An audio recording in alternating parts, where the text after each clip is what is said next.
So, dito kami ngayon sa dentist. Magpapalinis kami ng ipin ng aking asawa.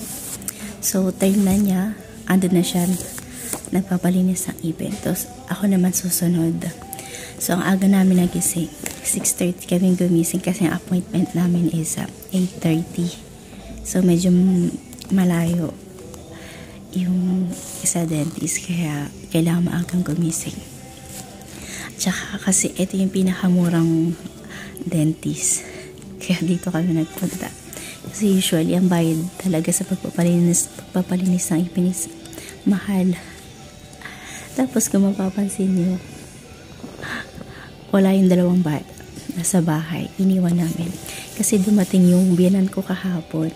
So, sakto, dumating siya. Siya muna ang bantay sa dalawang bata. Kasi usually pag umaalis kami, kasama sila lagi, diba? So, ayan.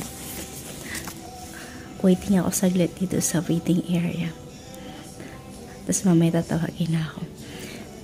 2 years na kasi since nagpalinis ako ng ipin. So, kailangan ulit siyang linisin. Diba? Kita niyo naman. Medyo ano na siya.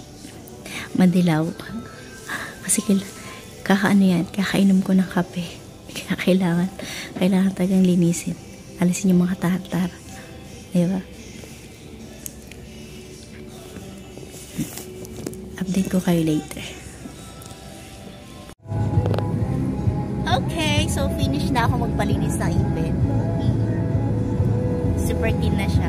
Nakakaawa yung naglinis ng ipin ko. Hirap na hirap tanggalin yung tartar. Napakakapal daw ng tartar. So sabi niya bumalik daw ako 4 months para linisin ulit.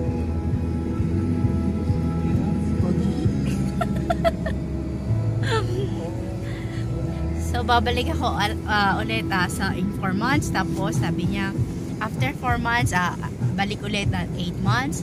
And then after 8 months kada year na, yearly kailangan magpalinis ng ipin. Ayan. Nakasave kami kasi medyo mura doon. So uwi na kami kasi namimiss na namin dalawang bata. Ciao ciao.